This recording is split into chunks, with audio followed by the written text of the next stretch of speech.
அடித்தது தவறு. ஆனால் அதே நேரத்தில் ஒரு சென்சிட்டிவான ஒரு தலைவர் அவர், ஒரு போலீஸ் பாதுகாப்பு இருக்கக்கூடிய ஒரு தலைவர் முன்னாடி திடீர்னு ஒரு வண்டியை கொண்டு போய் நிறுத்தி விலகாமல் அவரை நோக்கி கேள்வி கேட்பது என்பதும் ஏற்புடையதல்ல. வழக்கறிஞர் ஒருவரை விசிகவினர் ரோட்டில் தாக்கியிருப்பது குறித்து செய்தியாளர் எழுப்பிய கேள்விக்கு தமிழக வாழ்வுரிமை கட்சி எம்எல்ஏ வேல்முருகன் பதிலளித்துள்ளார். அந்த ஏற்கனவே சொன்ன ஒரு கூற்று ஏன் விஜய் அவர்களோடு திராவிட முன்னேற்ற கழகம் இணக்கமாக இருக்கிறதா என்று அவர் எழுப்பிய அந்த கேள்வியில் உண்மை இருக்கிறது, நியாயம் இருக்கிறது என்று நான் கருத்து தெரிவித்திருக்கிறேன். அது தப்பு. இடிச்சிச்சு நீங்க சொல்லாதீங்க. இல்ல, இடிச்சிச்சுக்கு நீங்க இப்ப எனக்கு விஷுவல் காட்டுங்க. இடிக்கல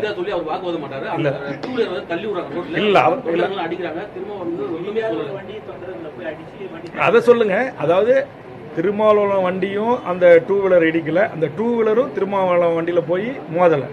ஆனா அவர் சைட்ல இருந்து பார் கவுன்சில இருந்து டூ வீலர்ல வெளியில வராரு. வெளியே வரும்போது விடுதலை சிறுத்தைகள் தலைவருடைய வண்டி வெளியில வருது.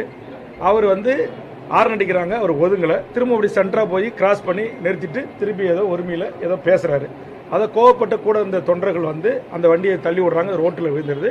அதில் விடுதலை சிறுத்தை தலைவருக்கு பாதுகாப்பாக தன்னுடைய கட்சி தோழர்கள் ஒரு இருவர் அவரை அடித்திருக்கிறார்கள். அது அனைத்து பத்திரிகை ஊடகங்களில் வந்திருக்கிறது. அடித்தது தவறு. ஆனால் அதே நேரத்தில் ஒரு சென்சிட்டிவான ஒரு தலைவர் அவர், ஒரு போலீஸ் பாதுகாப்பு இருக்கக்கூடிய ஒரு தலைவர் முன்னாடி திடீர்னு ஒரு வண்டியை கொண்டு போய் நிறுத்தி விலகாமல் அவரை நோக்கி கேள்வி கேட்பது என்பதும் ஏற்புடையதல்ல. அதனால அங்க திருமாவளவன் அவர்கள் அடிக்கல. திருமாவளவன் இல்ல ஏங்க, அவர் பாதுகாப்பு பிரிவில் இருக்காரு. அங்கதான் அசம்பாவம் நடந்துச்சா?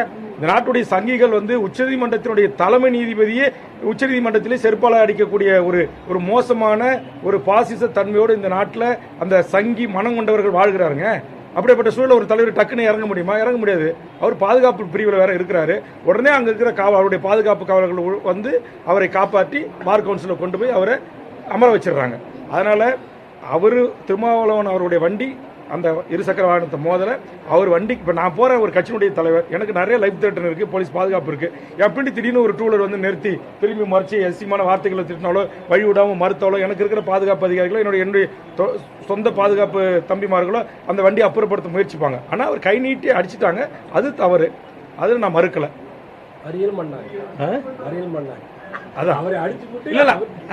அதுக்கு அவருடைய தொண்டர்கள் அவருக்கு இசட் பிரிவு பாதுகாப்பு, விஜய்க்கு நீங்க ஒய் பிரிவு இசட் பிரிவு எல்லாம் கொடுக்குறீங்க. ஒரு எம்பியா இருக்காரு, ஒரு தலித் மக்களுக்கான ஒரு தலைவராக இருக்காரு, அவருக்கு பல கட்டங்களில் லைஃப் த்ரெட் ஏற்பட்டிருக்கு. அதனால என்னுடைய தலைவரை பாதுகாப்பு எங்களுக்கு ஒரு இசட் பிரிவு கொடுங்க, ஒய் பிரிவு கொடுங்கன்னு மறியல் பண்ணி போராடி கேட்பது அது அந்த தொண்டருடைய உணர்வுக்கு அதை நம்ம மதிப்பளிக்கணும். அதை நம்ம கொச்சப்படுத்தக்கூடாது.